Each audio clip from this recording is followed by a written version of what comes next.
Okay, सो सबसे पहले तो सभी लोगों को गुड इवनिंग मेरी तरफ से, एंड उम्मीद करता हूँ सभी लोग अच्छे होंगे।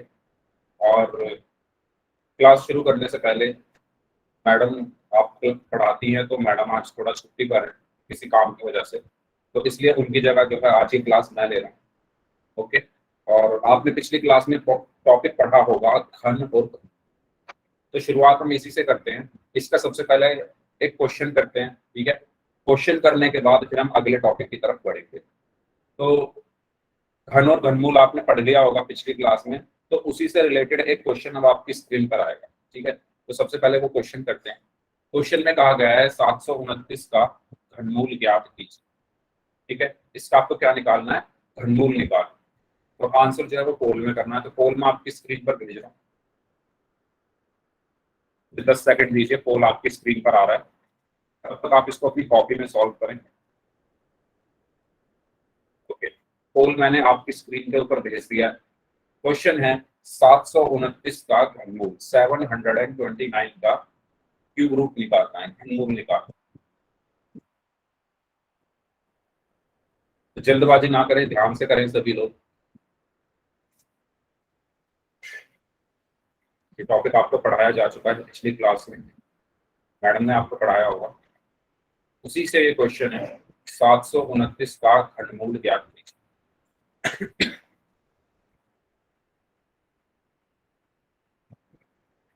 सभी लोगों को पोल में आंसर करना है। आपके पास पूरा 1 मिनट है। आप लोगों के पास पूरा 1 मिनट है। तो सभी लोग पोल में आंसर करें। 729 का घनमूल निकालना है, 729 का घनमूल निकालना है।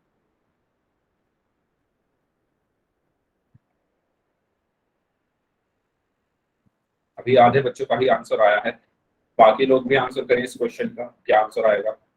4 ऑप्शन है। अच्छा, पोल में आंसर करना अगर किसी को ना आता हो तो प्लीज पूछ लेना, लेकिन आंसर सभी को करना है।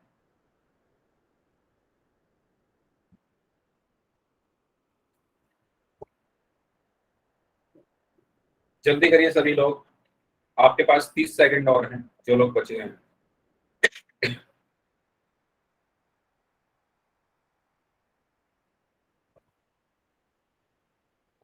ओके, अभी भी काफी लोगों का आंसर आना बाकी है, कम से कम आधे बच्चों का आंसर आना भी बाकी है। तो भाई सभी को आंसर करना है पोल में। आसान सा क्वेश्चन है ये। 729 का घनमूल निकालना है, ठीक है।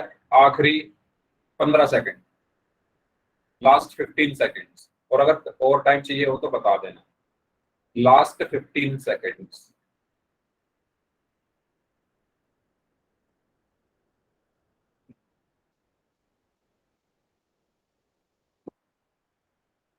लास्ट 10 सेकंड्स, आखिरी 10 सेकंड।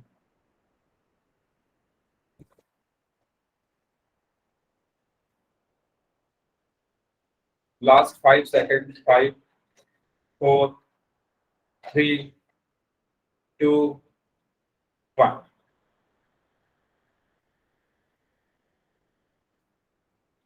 ओके, तो इस क्वेश्चन में हमें क्या निकालना था? घनमूल निकालना था। D, very good. डी जिनका आंसर है उनका आंसर सही है। तो घनमूल कैसे निकालते हैं आपको ये बताया हुआ होगा। सबसे पहले हम इसके क्या करेंगे? अभाज्य गुणनखंड। सबसे पहले हम क्या करेंगे? अभाज्य गुणनखंड, ठीक है। सबसे पहला काम क्या है? इसके अभाज्य गुणनखंड करना। अभाज्य गुणनखंड कैसे करते हैं? अगर मैं लिख रहा हूं यहां पर 729, इसके मुझे अभाज्य गुणनखंड करने हैं।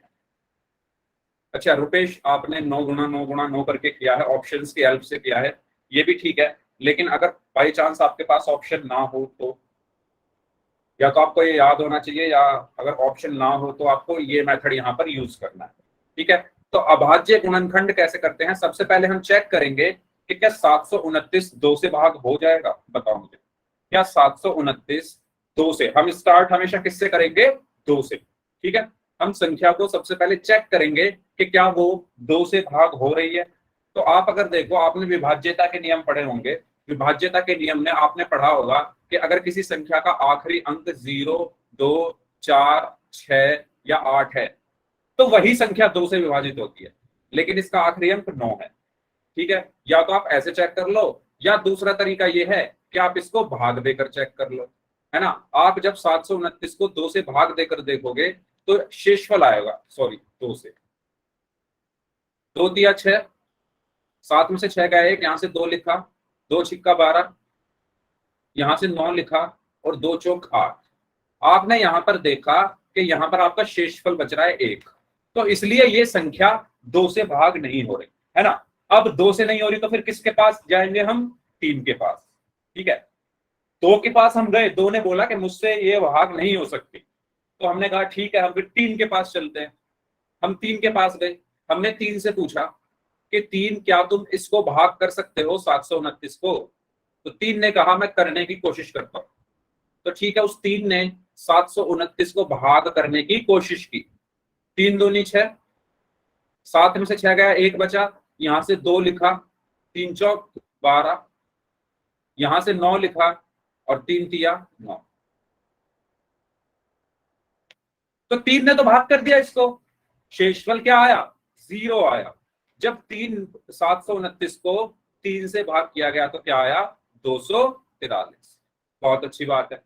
अब 243 को चेक करो, क्या ये 3 से भाग हो जाएगी, हो जाएगी या नहीं होगी, बताओ सभी लोग भाग करके दिखाओ। 243 क्या 3 से भाग हो जाएगा?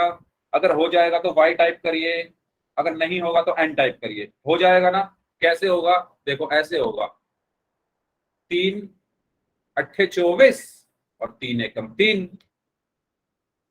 ऐसे ही अब 81, क्या 81 3 से भाग हो जाएगा? क्या 81 3 से भाग हो जाएगा? बिल्कुल हो जाएगा, बिल्कुल हो जाएगा।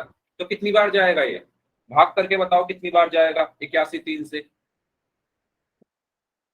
3 दूनी 6, 8 में से 6 गया 2, यहाँ पर बचा 1 और 3 सत्ते 21।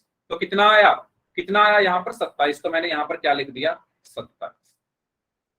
अब 27 को चेक करो, क्या 3 से भाग हो जाएगा 27? बिल्कुल हो जाएगा। ठीक है, तो मैंने इसको 3 से भाग किया तो क्या आया, 3 नम 27। 9 3 से भाग हो जाएगा, बिल्कुल हो जाएगा। तो 3 तिया 9, 3 3 से भाग हो जाएगा, बिल्कुल हो जाएगा जी। तो 3 एकम 3। अच्छा ठीक है, 3 से ये भाग हो जाएगा तो ये कितना बचा, 3 एकम 3। सबको समझ आया? इसको हम कहते हैं अभाज्य गुणनखंड करना। इसको हम क्या कहते हैं, अभाज्य गुणनखंड करना। ये तो हो गए हमारे क्या, अभाज्य गुणनखंड, जिसको इंग्लिश में बोला जाता है प्राइम फैक्टराइजेशन। इंग्लिश में इसको क्या बोला जाता है, प्राइम फैक्टराइजेशन। एक मिनट, ये क्या भूल गया, ओके यस, प्राइम फैक्टराइजेशन। ठीक है, अब इसके बाद हमें क्या करना होता है, अब हमें बनाने हैं यहां पर क्या, जोड़े या पेयर। हमें यहां पर क्या बनाने हैं, पेयर, या जिसको हिंदी में कहा जाता है जोड़े। जोड़े किसके बनाएंगे हम, एक जैसी संख्याओं के, एक जैसी संख्याओं के। और वो कितनी होंगी एक जैसी संख्या, 3। ठीक है, तो हम 3 एक जैसी संख्याओं की यहां पर क्या बनाते हैं, जोड़े बनाते हैं या पेयर बनाते हैं। जब हम वर्गमूल निकालते थे, जब हम वर्गमूल निकालते थे तो उसमें 2 संख्याओं के जोड़े बनते थे। जब हम घनमूल निकालते हैं तो इसमें 3 संख्याओं के जोड़े बनेंगे। यानी कहने का मतलब यह है, 3 3 के साथ ही जोड़े बनाएगा, 4 4 के साथ ही बनाएगा, 5 5 के साथ ही बनाएगा, 6 6 के साथ ही बनाएगा। मतलब जैसा वो खुद है उसी के साथ अपने पेयर या अपनी जोड़ी बनाएगा। अब आप देखो यहां पर क्या है, 3। तो मैं 3 के पास गया, 3 ने मुझसे कहा कि मुझे पेयर बनाने के लिए 2 3 और चाहिए, क्योंकि 3 संख्याओं की जोड़ी बनेगी ना, एक तो एक खुद हो गई, एक तो एक खुद हो गई, इसको 2 3 और चाहिए। तो मैंने कहा एक 3 ये रहा, एक 3 ये रहा, तो टोटल 3 3 हो गए। इन्होंने अपनी जोड़ी यहां पर बना दी, और जैसे इनकी जोड़ी बन गई, अब मैं 3 को एक बार लिखूंगा। इसके बाद ऐसे ही इस 3 ने इन दोनों के साथ मिलकर जोड़ी बना ली, तो इस 3 को भी मैं एक बार ही लिखूंगा। समझ में आई ये चीज? तीन एक जैसी संख्याएं जोड़ियां बनाती हैं इसमें, तीन एक जैसी संख्याएं। ठीक है, तो अब क्या करूंगा मैं, जोड़ी बनने के बाद इस तीन को एक बार लिखा, इनकी जोड़ी बनने के बाद इसको एक बार लिखा, अब मैं इस तीन की और इस तीन की गुणा कर दूंगा, तो तीन गुणा तीन कितना हो गया, यही मेरा क्या होगा, तो सही आंसर इसका क्या होगा, ऑप्शन डी। समझ में आ गया सभी को, जिनका गलत हो गया था या जिन्होंने क्वेश्चन सॉल्व नहीं किया था, सभी को ये चीज क्लियर हो चुकी है कि घनमूल हम अभाज्य गुणनखंड विधि से कैसे निकालते हैं। पक्की बात है, डन है। आगे चलें नेक्स्ट टॉपिक की तरफ, नेक्स्ट टॉपिक की तरफ चले फिर, चलिए ठीक है, तो इसका आंसर है 9। ओके, अब हमारा अगला टॉपिक शुरू हो रहा है जो कि है, अच्छा ये आपके लिए नहीं है, घातांकों के नियम, यानी लॉज ऑफ एक्सपोनेंट्स, घातांकों के नियम। अब इनको पढ़ने के लिए आपको सबसे पहले ये पता होना चाहिए कि घातांक होते क्या है ना, क्या पता होने चाहिए कि घातांक क्या होते हैं। एक्चुअली तीन चीजें पता होनी चाहिए कि आधार क्या होता है, घात क्या होता है और घातांक क्या होता है। तो क्या आप लोग जानते हैं इन तीनों को, क्या आप इन तीनों को जानते हैं, ये कौन है, नहीं जानते, चलिए। अच्छा, इंग्लिश में आधार को हम बोलते हैं बेस, घात को हम बोलते हैं पावर और घातांक को हम बोलते हैं एक्सपोनेंट। ठीक है, इंग्लिश में भी मैंने लिख दिया है, बेस, पावर एंड एक्सपोनेंट, घात, आधार, घात और घातांक। तो मेरा आपसे एक सवाल है, मैं यहां पर लिख रहा हूं, मैं यहां पर लिख रहा हूं 10 की घात 5 या 10 रेज़ टू द पावर 5। इसमें मुझे आप सबसे पहले तो बताइए आधार क्या है, यानी बेस। सभी लोग बताइए इसमें आधार या बेस जिसको इंग्लिश में बोलते हैं वो क्या है, इसमें 10 की घात 5 में आधार या बेस क्या है, 5। ओके,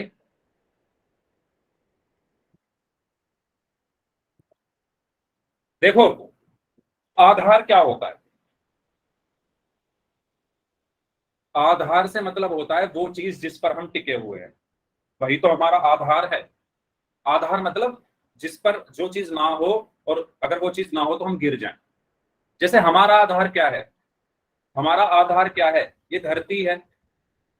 आधार क्या होता है, जिस पर एक कोई चीज टिकी होती है, वो उसका आधार होता है। ये पेन है मेरे पास, इस पेन को मैं अपने हाथ पे ऐसे रख लूं, अगर आपको दिख रहा है तो इस पेन का आधार क्या होगा, मेरा हाथ। इस पेन का ये जो आधार है वो मेरा हाथ है, क्यों, क्योंकि अगर मेरा ये हाथ ना होता तो पेन नीचे गिर जाता। तो आधार क्या होगा यहाँ पर, 10 होगा, नीचे वाली संख्या होगी। आप इसको ऐसे समझ सकते हो कि आधार वो चीज होती है जो नीचे हो, और इसमें नीचे क्या है, 10 है, क्योंकि अगर ये 10 ना होता तो 5 नीचे गिर जाता। ऐसे समझो ना, क्योंकि 10 के ऊपर ही तो ये 5 टिका हुआ है, ये 5 10 के ऊपर ही तो है। अगर ये 10 ना होता तो 5 नीचे गिर जाता। तो आधार क्या होगा, जिसने इसको संभाल रखा है 5 को। या इसमें अगर पेन रख दूं मैं अपने हाथ पे, तो इस पेन को किसने संभाला हुआ है, अब मेरे हाथ ने संभाला हुआ है ना, तो यही मेरा आधार है, यही मेरा आधार है। तो आधार क्या होता है, जिसकी वजह से हम रुके हुए हैं, जिसकी वजह से हम टिके हुए हैं। क्लियर हुई ये चीज, आधार क्या होता है। तो आधार क्या होगा यहाँ पर, ये 5 किस पर टिका हुआ है, 10 पर, तो इस 10 को मैं बोलूंगा आधार। इस 10 को मैं क्या बोलूंगा, आधार या बेस, आधार या बेस। सबको समझ आया आधार क्या होता है, आधार तक क्लियर हुई चीज। ठीक है, तो आधार मेरा आ गया है यहाँ पर 10। अब दूसरी चीज अगर मैं आपसे पूछूं कि घातांक क्या है, घातांक यानी एक्सपोनेंट, एक्सपोनेंट क्या है, घातांक क्या है इसमें, बताइए। 10 तो आधार हो गया, घातांक, आप इस घात, आपने संधि विच्छेद पढ़े हैं हिंदी में, संधि विच्छेद होते हैं ना, संधि कर देते हैं शब्दों की। तो इस घातांक की संधि करोगे तो आपको क्या दिखेगा, घातांक यानी घात का अंक। घात अंक मतलब घात का अंक, घात का अंक। तो घात का अंक यहाँ पर क्या है, 5 है ना। घात का जो अंक है वो यहाँ पर क्या है, 5 है। समझ रहे हो, घातांक। तो ये 5 यहाँ पर क्या है, मेरा घातांक है। 5 क्या है, घातांक है। इस 5 को मैं क्या बोलता हूं, घातांक बोलता हूं। इसी के नियम हम पढ़ने वाले हैं, इसी के नियम। ये जो ऊपर लिखी हुई चीज है ना, ऊपर यहाँ पर कुछ भी लिखा हो सकता है 5 की जगह, 6, 10, ABCD। तो इसी के नियम हम आगे जाकर पढ़ने वाले हैं। ठीक है, क्लियर हुई ये चीज, किसके नियम हम पढ़ने वाले हैं, जो ये ऊपर लिखी हुई है। इस 5 की जगह ABCD कुछ भी हो सकता है, उसके नियम हम पढ़ेंगे। अब तीसरी चीज बची घात। अब आप मुझे ये बताओ इसमें घात क्या है, जिसको इंग्लिश में कहा जाता है पावर।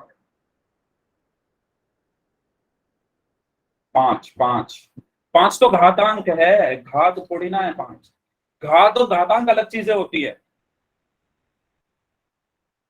आज आपको एक ऐसी चीज सीखने को मिल रही है।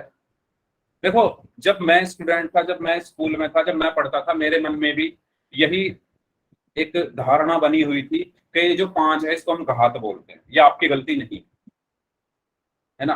वो धारणा इसलिए बनी क्योंकि इसको पढ़ने का तरीका ऐसा है। इसको हम पढ़ते कैसे, 10 की घात 5। अब इस या 10⁻⁵ या 10 की पावर 5 या 10 की पावर 5।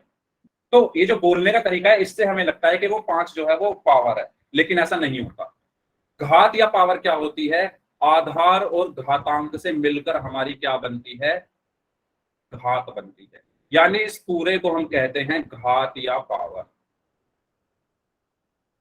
ठीक है, इस पूरे को, यानी यहां पर घात या पावर क्या है, 10⁻⁵ अब आप कहोगे कि सर आप पढ़ते तो इसको ऐसे हो, 10 की घात 5। आप पढ़ते तो इसको ऐसे हो, 10 की घात 5 या 10 की पावर 5। तो एक चीज आप ध्यान रखना, ये जो हम घात या पावर बोल रहे हैं ना, ये जो हम घात या पावर बोल रहे हैं, इस 5 के लिए नहीं बोल रहे, इस 5 के लिए नहीं बोलते, इस पूरे के लिए बोलते हैं।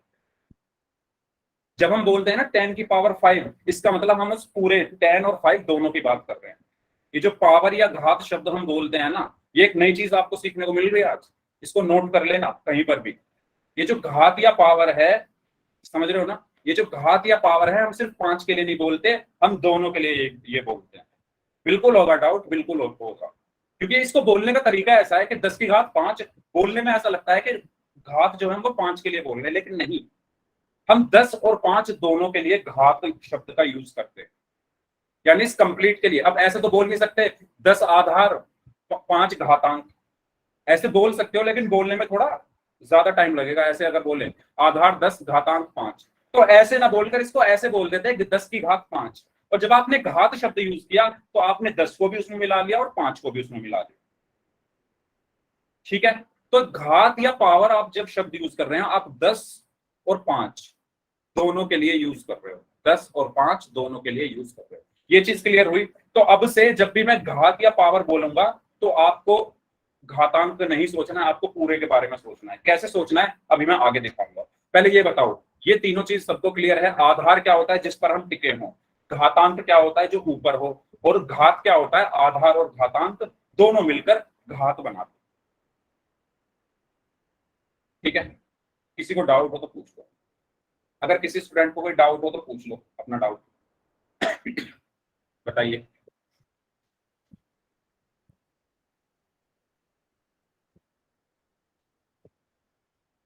अगर सबको समझ में आ गया तो वाई टाइप कर दीजिए, फिर हम आगे बढ़ते हैं। अब हम पढ़ते हैं घातांकों के नियम। यानी घातांक हमारा क्या होता था, जो ऊपर की तरफ संख्या लिखी होती है उसके नियम, उसके नियम। ठीक है, चलो शुरू करते हैं। सबसे पहला नियम है एक ही आधार वाली घातों का गुणन। इसको ध्यान से समझो, इसमें लिखा हुआ है एक ही आधार।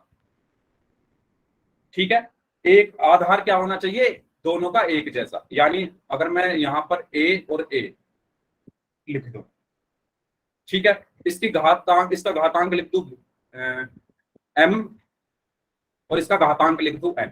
अब देखो ध्यान से इस लाइन से इसको रिलेट करने की कोशिश करते हैं। एक ही आधार, ठीक है, मतलब आधार एक जैसा होना चाहिए, तो इसका भी आधार a है और इसका भी आधार a है दोनों का आधार है, मतलब आधार एक जैसा है दोनों का, है या नहीं जल्दी बताओ।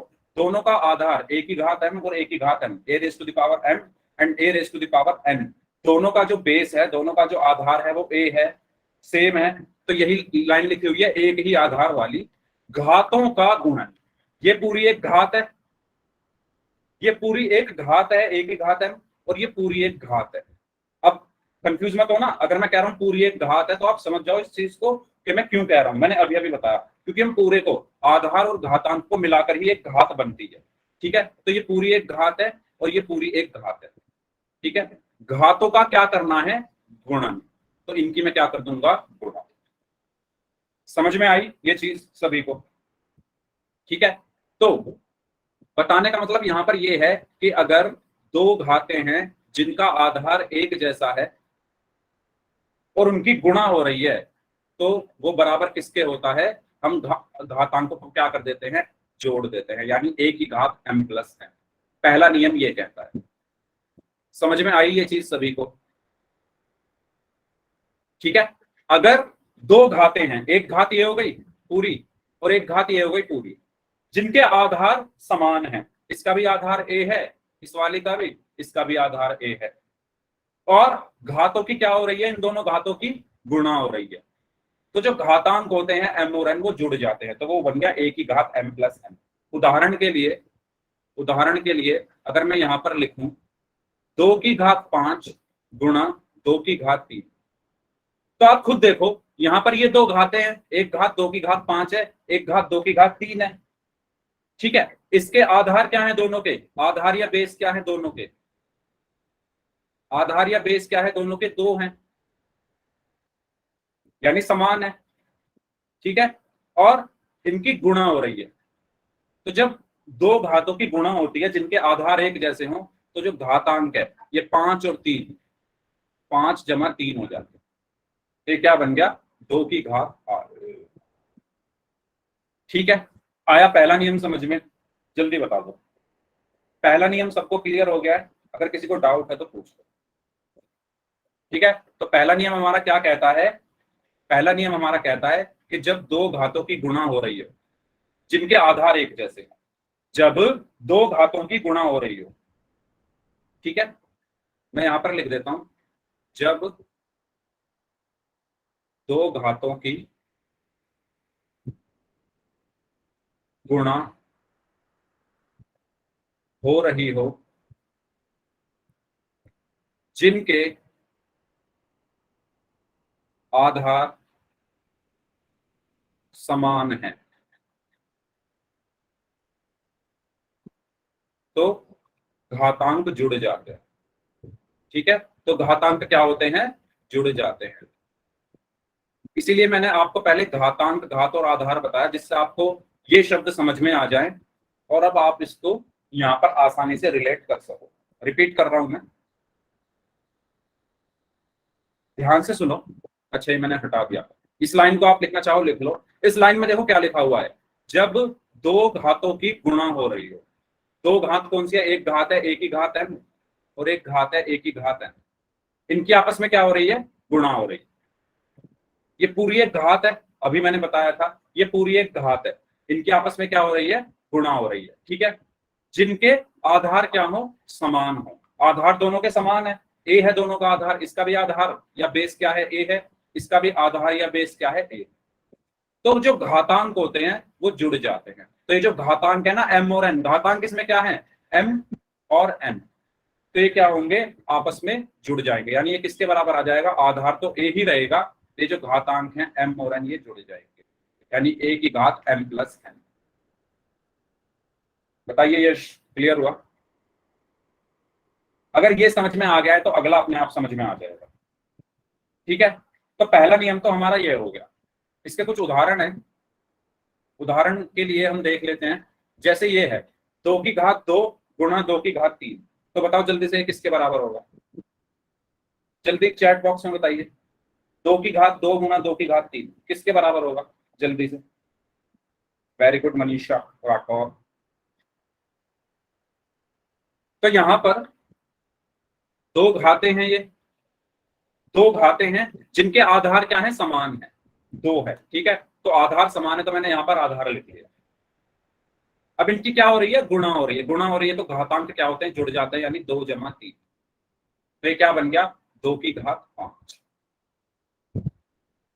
देखो, अगर इसको थोड़ा ओपन करूं ना मैं, अगर मैं यहां पर लिख रहा हूं 2 की घात 2 गुणा 2 की घात 3, ये 2 की घात 5 कैसे हुआ? आप खुद इसको ओपन करके देखो। 2 की घात 2 का क्या मतलब है? कि 2 को 2 बार गुणा कर दो, फिर बीच में गुणा। 2 की घात 3 का क्या मतलब है? कि 2 को 3 बार गुणा कर दो। अब जब आप इसको जोड़ोगे, 1 2 3 4 5, 2 की कितनी बार गुणा हो रही है? 5 बार। तो ये क्या बन गया? 2 की घात 5 बन गया। तो इसीलिए ये नियम बता दिया गया है कि आप ऐसे ओपन ना करने की बजाय आप क्या करो? सिंपल इसको एक लाइन में इन घातांकों को जोड़ दो। कब जोड़ने हैं? पर जब आधार समान हो, आधार समान हो और गुणा हो रही हो। तो ये क्या बन जाएगा? 2 की घात 5। ठीक है, आ गया समझ में सभी को? सभी को क्लियर हुआ? अब मान लो इस गुणा की जगह भाग हो जाए, है ना? अगला नियम क्या कहता है? अगला नियम ये कहता है कि अगर, अच्छा ये तो वही हो गया, ए की घात m प्लस n, इसको हमने सॉल्व किया तो ये 2 की घात 5 बन गया।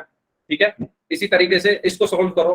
9 की घात 2 गुणा 9 की घात 5, 9 की घात 2 गुणा 9 की घात 5 कितना होगा? यहां लिख देता हूं, 9 की घात 2 गुणा 9 की घात 5। सबसे पहले आप, चले पहले करिए।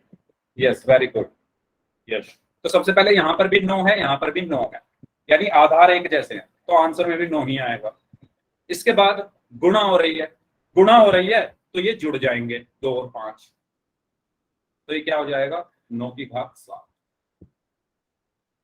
सर मुझे लगा आप पहले बोले कि अगर डिवाइड हो रहा हो तो इसलिए वो उसका आंसर मैंने 5 दिया, जो अगर डिवाइड होता तो उसमें माइनस हो जाते वो। हाँ, डिवाइड वाला भी बताऊंगा मैं, क्योंकि इसमें गुणा गुणा वाला ही चल रहा था ना, तो हाँ मैं बोल रहा था डिवाइड वाला, लेकिन एक क्वेश्चन आ गया। ठीक है, हाँ आपने सही बोला बिल्कुल, कि अगर डिवाइड वाला होता तो वहां पर हम माइनस कर देते। ठीक है, तो वही हम आगे देखेंगे। तो इसका आंसर आ गया है 9 की घात 7। अब बात करते हैं विभाजन यानी डिवाइडिंग। तो वही चीज, पहले इस लाइन को पढ़ो। एक ही आधार वाले, मतलब आधार क्या होना चाहिए? एक जैसा। तो मैं दो घाते ले रहा हूं जिसके आधार क्या है? ए है, और इसके इनके घातांक क्या है? m और n।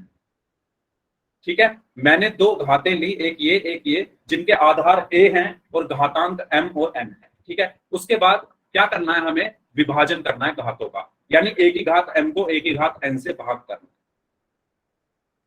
तो इसका रिजल्ट क्या होता है?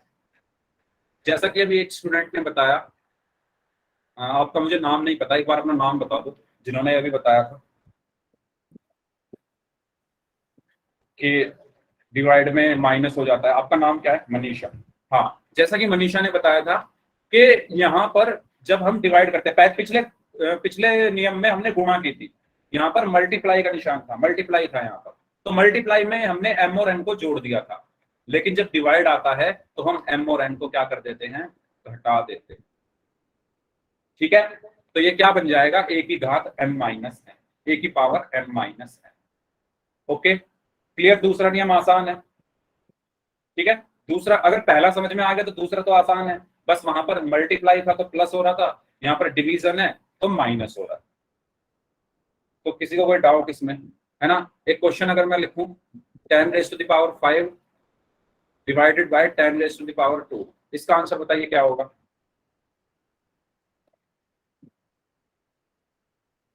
बताइए क्या होगा इसका आंसर? वेरी गुड, 10⁵3, 10 की घात 3, 10 की पावर 3। ठीक है, तो यहाँ पर क्या होगा? क्योंकि इनके आधार एक जैसे हैं तो यहाँ भी 10 आ गया। अभी जो घातांक हैं ये क्या हो जाएंगे? माइनस हो जाएंगे। क्यों? क्योंकि इनको हम भाग कर रहे हैं। तो 5 माइनस 2, ये क्या बन गया? 10 की घात 3। क्लियर है सभी को? तो ये हमारा दूसरा नियम है कि जब हम दो घातों को जिनके आधार एक जैसे हैं और उन्हें हम अगर भाग करते हैं तो जो घातांक हैं वो घट जाते हैं। ठीक है, जैसे ये क्वेश्चन है 7 को भाग करना है 7 की घात 3 से, तो बताइए क्या आएगा, बताइए क्या आएगा इसका आंसर जल्दी से। Very good. तो यहां पर सेम वही चीज, आधार एक जैसे हैं, तो 7 का 7 रहा, और घातों की भाग हो रही है, और जब भाग होती है तो घातांक क्या होते हैं, घट जाते हैं, यानी 7 - 3, तो ये बन गया 7 की घात 4। ओके, चलो ठीक है। तो ये तो हुआ हमारा, अब दूसरा नियम। चलिए जल्दी से इसका आंसर बता दीजिए। 9 की घात 4 को भाग करना है 9 की घात 3 से, क्या आएगा इसका आंसर? सभी लोग, इस बार सभी लोग आंसर देंगे इस क्वेश्चन का। वेरी गुड, सभी लोग जल्दी से, गुड गुड गुड। हाँ, तो यहाँ पर हम सिंपल देख सकते हैं, भाग का निशान है तो जो घातांक है वो घट जाते हैं, तो 9 की घात 4 - 3, तो ये हो गया 9 की घात 1। ठीक है, तो अभी तक हमने दो नियम पढ़े हैं। पहला नियम हमने क्या पढ़ा था कि जब हम गुणा करते हैं घातों की जिसके आधार एक जैसे हो तो घातांक जुड़ जाते हैं, और दूसरा नियम हमने ये पढ़ा है कि हम जब हम भाग करते हैं दो घातों को जिसके आधार एक जैसे हो तो घातांक क्या होते हैं, घट जाते हैं। ये दोनों नियम हमने अभी तक पढ़ लिए हैं। ठीक है, तो इन दोनों नियम में किसी को कोई डाउट हो तो बताओ, फिर हम चलते हैं अपने तीसरे नियम की तरफ जो कि बहुत आसान है। ठीक है, चलें आगे। चाहो तो इनका स्क्रीनशॉट ले लो अगर आपने ले लिया है या नोट कर लिया है, तो फिर आगे चलते हैं। तो अगला नियम ये कहता है, अगला नियम क्या कहता है कि अगर घात के ऊपर घात आ जाए तो क्या होगा। जैसे अगर मैं कह दूं 2 की घात 2 और उसकी भी घात 3, तो इस केस में हम क्या करेंगे, है ना, मतलब घात के ऊपर घात आ गई, तो इसका जो सीधा सीधा रिजल्ट आएगा वो ये आएगा, मान लो कोई घात है A की घात m और उस पर भी एक घात है m, तो इस केस में क्या होता है, जो मेरे घातांक हैं, घातांक क्या है यहाँ पर m और n, इनकी गुणा हो जाती है, तो ये बन जाता है A की घात m, या इसको हम क्या लिख सकते हैं, A की घात m गुणा। समझ में आया? जैसे अगर मैं लिख दूं 2 की घात 3 की घात 4, तो इसका मतलब क्या है कि 2 तो ऐसे का ऐसे ही रहेगा, ये 3 और 4 की गुणा हो जाएगी, यानी 3 × 4, तो क्या बन गया, 2 की घात 3 × 4। कोई डाउट इसमें? मतलब अगर घात के ऊपर घात हो तो उन घातांकों की क्या हो जाती है, गुणा हो जाती है, घातांकों की क्या हो जाती है, मल्टीप्लाई हो जाती है। ठीक है, कोई डाउट हो तो बताओ। अगर सभी को क्लियर हो गई ये चीज तो वाई टाइप कर दीजिए, और अगर किसी को डाउट है तो पूछ लो। ठीक है, तो ये हमारा तीसरा नियम है, अगर घात पे घात चढ़ जाए तो घातांकों की गुणा हो जाती है, तो ये बन गया A की घात mn। जल्दी से इस क्वेश्चन को सॉल्व करिए। 3 की घात 2 और उस पर भी घात 3, क्या होगा?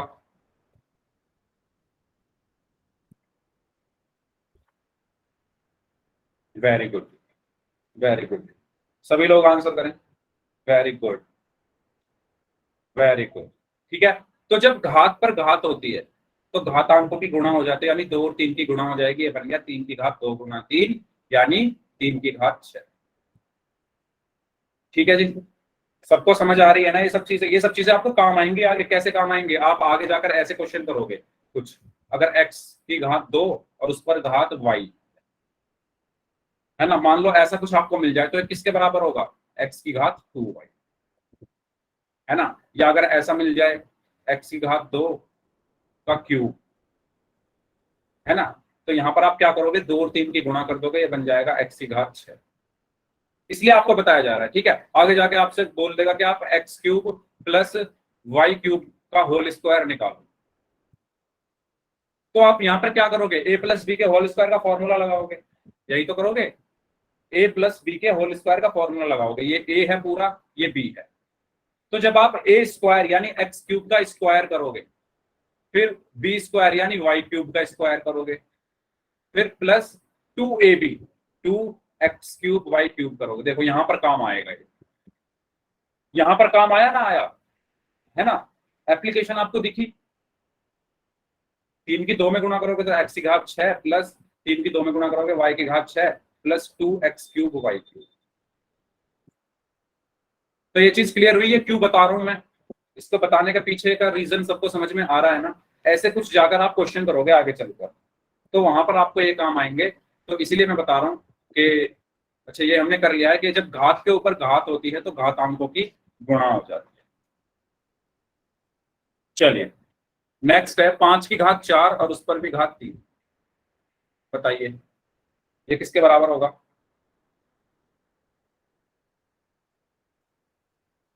पांच की घात 4 और उस पर भी घात 3, ये किसके बराबर होगा? 4 और 3 की क्या हो जाएगी यहाँ पर गुणा, यानी 5 की घात 4 गुणा 3 और 5 की घात 4 किया कितने हो गए? 12। ओके, अगले नियम की तरफ चलते हैं। उम्मीद करता हूं सबको ये वाला भी समझ में आ गया होगा। ठीक है, अगला नियम ये है, इस बार क्या है कि घातांक हमारे समान है और घातों की हमें गुणा करनी है। ठीक है, इस बार हमें क्या करना है? घातांकों को बराबर समान रखना।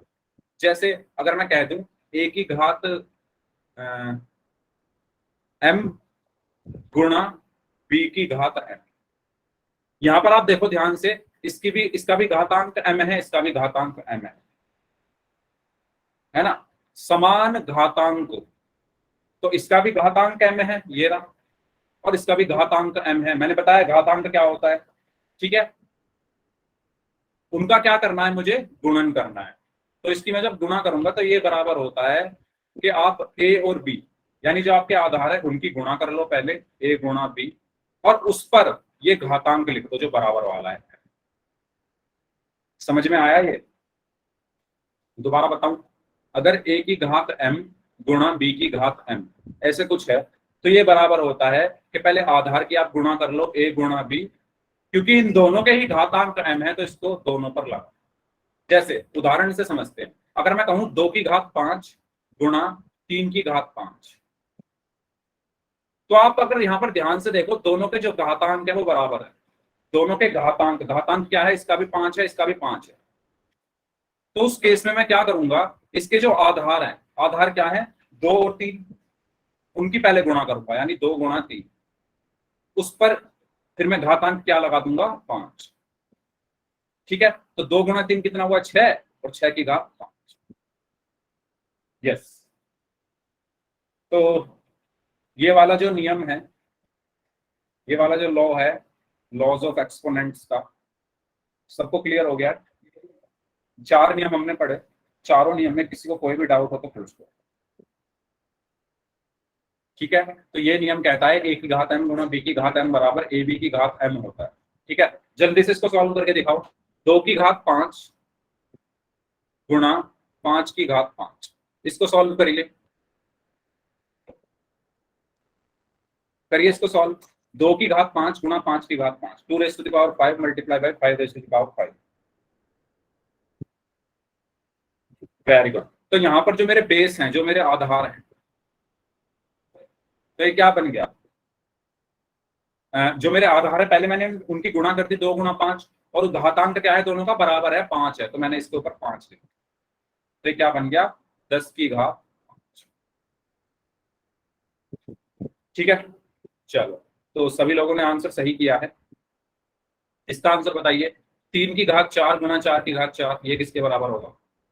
3 की घात 4 गुणा 4 की घात 4,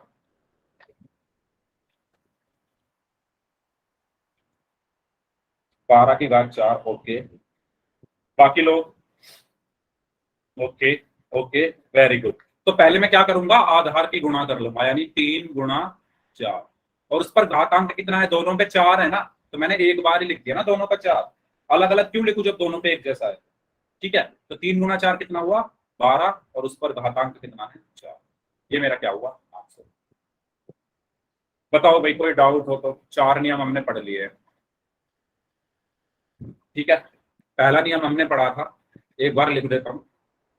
अगर दो मेरे पास घाते हैं जिनके आधार एक जैसे हैं और उनकी गुणा हो रही है, तो घातांक जुड़ जाते हैं। दूसरा नियम हमने पढ़ा था, अगर मेरे पास दो घाते हैं जिनके आधार एक जैसे हैं और उनको मैं भाग कर रहा हूं, तो जो घातांक हैं वो घट जाते हैं। तीसरा नियम हमने पढ़ा था, कि अगर घात के ऊपर घात हो तो घातांकों की गुणा हो जाती है। और चौथा नियम हमने पढ़ा था कि अगर घातांक एक जैसे हों और घातों की गुणा हो रही हो तो उसमें हम पहले आधार की गुणा करते हैं और उस पर घातांक जो m है उसको लिख देते हैं। ठीक है, तो ये चार नियम हमने पढ़े हैं। इन चारों नियम को मैंने उदाहरण के साथ आपको समझा दिया है। तो अगर कोई नियम ना समझ में आ रहा हो तो बता दो। इसके बाद फिर हम क्वेश्चंस की तरफ चलते हैं, क्वेश्चन करेंगे। बता दीजिए जल्दी से, फिर क्वेश्चंस करते हैं इसके। अगर सभी को समझ में आ गया है तो बाई टाइप कर दो, और अगर किसी को कोई नियम नहीं समझ में आया है तो एन टाइप कर दो। सभी लोग, उम्मीद करता हूँ आपको नींद नहीं आ रही होगी, बोरिंग नहीं लग रहा होगा, क्लास में अच्छा लग रहा होगा, चीजें समझ में आ रही होगी। ठीक है, तो बढ़े आगे क्वेश्चंस की तरफ। क्वेश्चन करेंगे टोल में, है ना। ये चारों नियम का स्क्रीनशॉट ले लो, इनको लिख लो। क्वेश्चंस की तरफ चलते हैं। पहला सवाल है, आपको बताना है कि निम्नलिखित कथन सत्य है या असत्य। ठीक है, यहाँ पर एक कथन दिया हुआ है, ध्यान से इसको पढ़ो। इसको सॉल्व करना पहले, राइट हैंड साइड लेकर, है ना, LHS लेकर उसको सॉल्व करना और देखना वो RHS के बराबर आ रहा है या नहीं आ रहा है।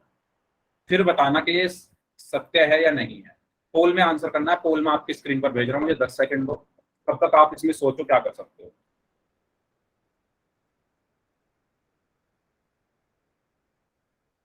हाँ जी, करिए।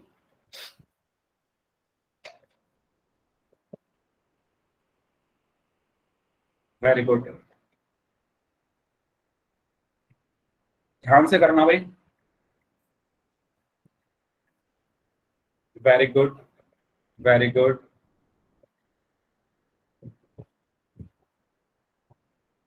Very good. आधे लोगों का आंसर आ गया है। आधे लोग जो बच गए हैं वो भी आंसर करें। अभी तक तो एक एक स्टूडेंट का गलत है सिर्फ, बाकी सबका सही है। Very good. हाँ जी, करिए सभी लोग जल्दी से, आसान सा सवाल है।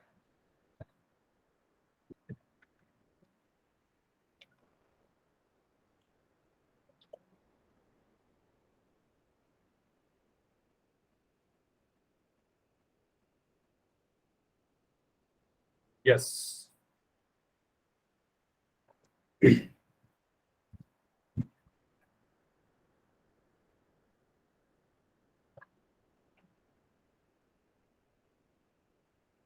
Okay,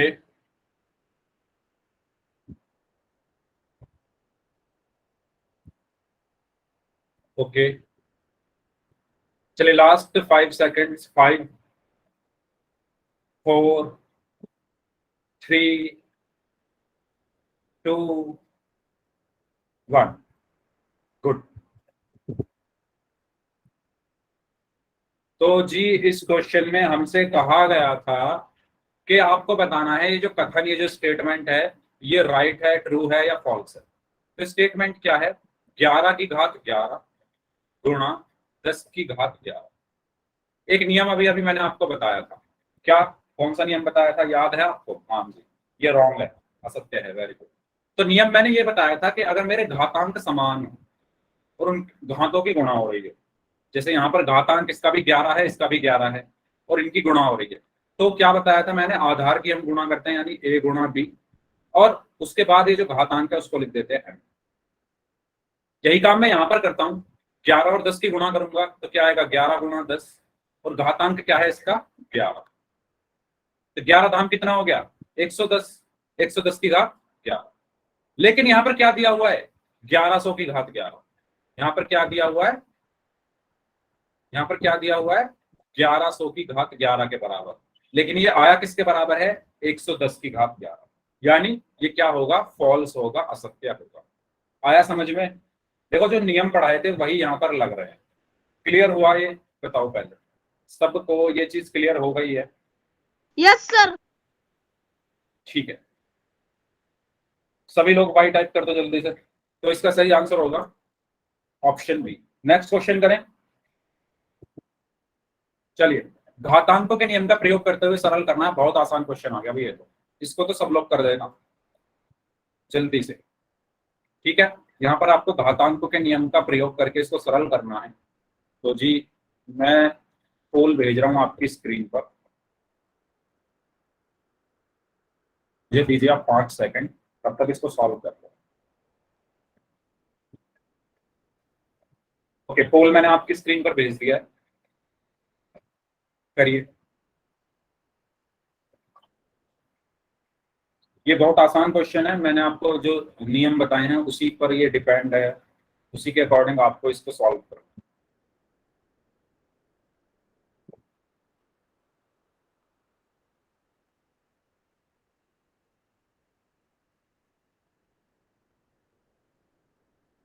okay,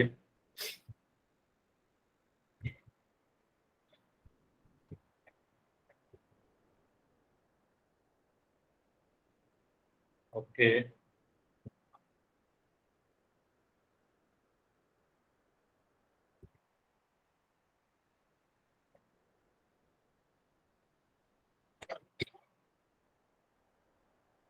okay, good. बाकी जो लोग बच गए हैं जल्दी से आंसर करें, आधे लोगों का आंसर आया अभी तक, जल्दी करिए सभी लोग। जो लोग बच गए हैं, वेरी गुड।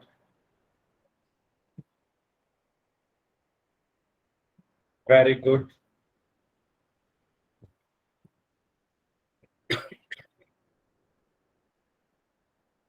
हाँ जी,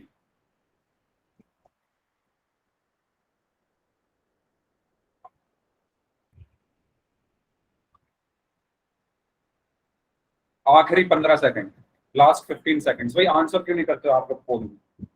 जितने भी बच्चे क्लास में प्रेजेंट हैं सभी लोग आंसर किया करो पोल में। अगर आप पोल में आंसर नहीं करोगे तो फिर पता कैसे चलेगा कि आपको समझ आया है या नहीं आया? अभी भी 3-4 लोग हैं ऐसे जिनका आंसर नहीं आया पोल में।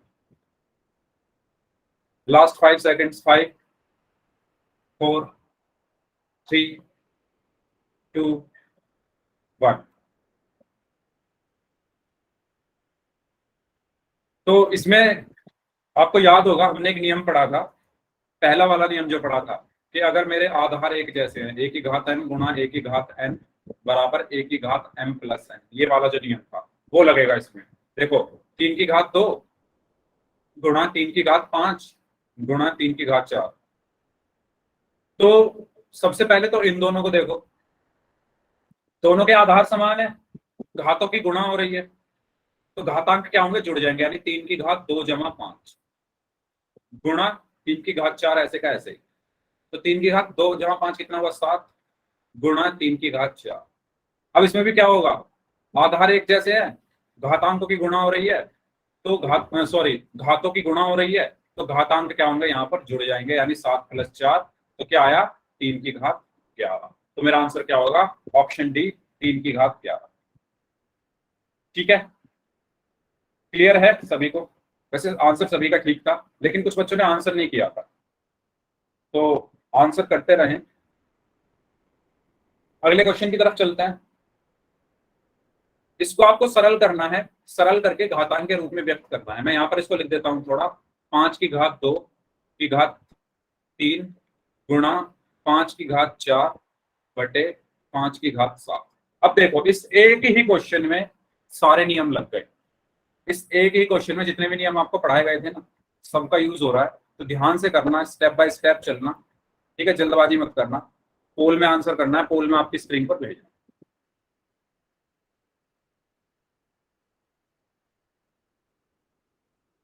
करिए आप इसको तब तक अपनी कॉपी में सॉल्व। हाँ जी, पोल मैंने आपकी स्क्रीन पर भेज दिया है, करिए इसको सॉल्व। 5 की घात 2 की घात 3 गुणा 5 की घात 4 को भाग करना है 5 की घात 7 से।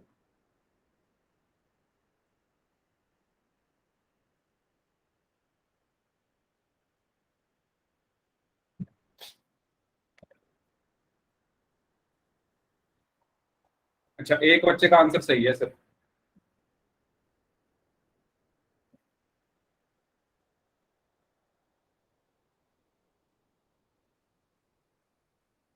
सिर्फ एक स्टूडेंट का आंसर सही है अभी तक तो।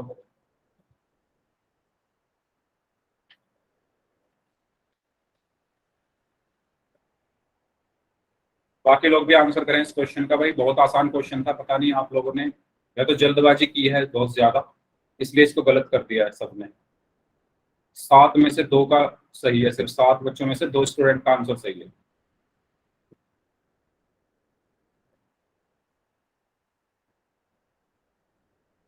आठ में से 3 लोगों का आंसर सही है सिर्फ।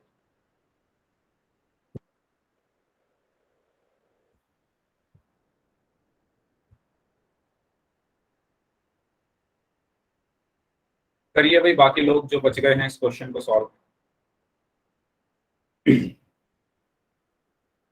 इस क्वेश्चन में हमारे जो 3 नियम हमने पढ़े थे, 4 नियम हमने पढ़े थे, 4 में से जो शुरू के 3 नियम हमने पढ़े थे वो तीनों इसमें यूज हो एक ही क्वेश्चन में।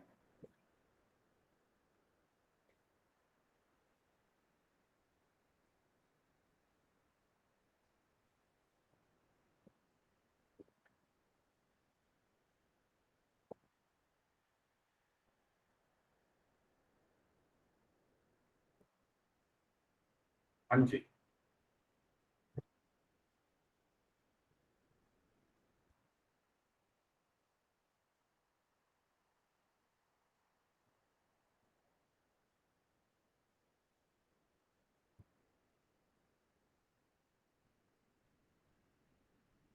Last 5 seconds, 5 4 3 2 1।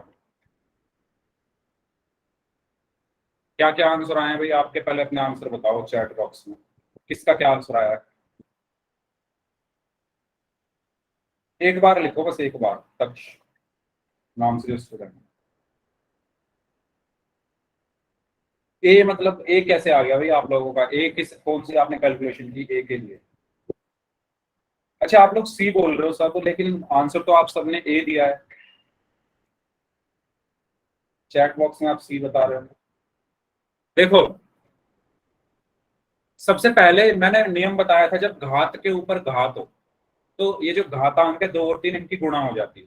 तो 2 और 3 की आप पहले गुणा करोगे, तो 5 की घात 2 गुणा 3 गुणा 5 की घात 4 बटे 5 की घात 7।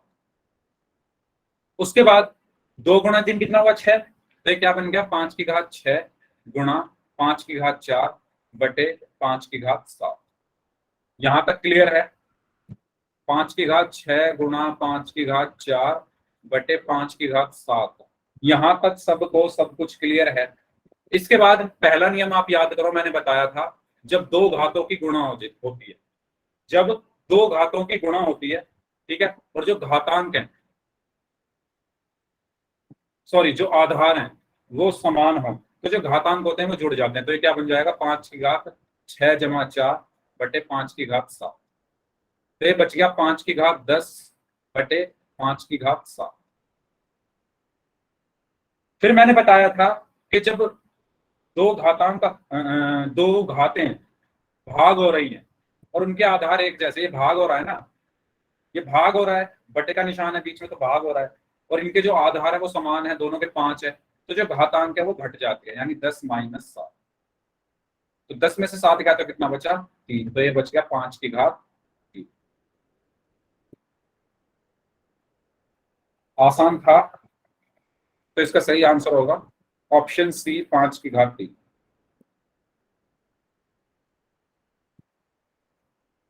बताइए क्लियर हुआ ये? कोई डाउट हो तो पूछ लो।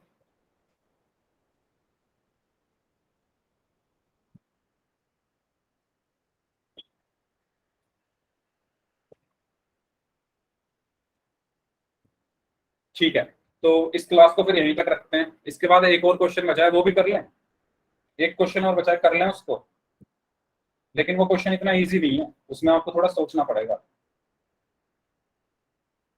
चलो उसको अगली क्लास में कर लेना। वो एक क्वेश्चन करके फिर ये चैप्टर आपका खत्म हो जाएगा। ठीक है, क्योंकि उस क्वेश्चन में से पहले आपको मुझे एक एग्जाम्पल बताना पड़ेगा, वरना आप उसको भी गलत कर दोगे सब। ठीक है, तो इस क्लास को हम यहीं तक रखते हैं। ठीक है, और इससे आगे हम नेक्स्ट क्लास में करेंगे। अब जिनके डाउट्स हैं वो रुक जाइए, बाकी लोग जा सकते हैं। और बताइए क्लास कैसी लगी आपको? कैसी लगी क्लास? सर यही वाला सम दोबारा समझाइयो। 1 मिनट, अभी समझा। हाँ जी, जिनको डाउट है तो रुक जाओ, बाकी लोग जा सकते हैं। ओके, बाय सर जी। ठीक है, चलिए ठीक है। तो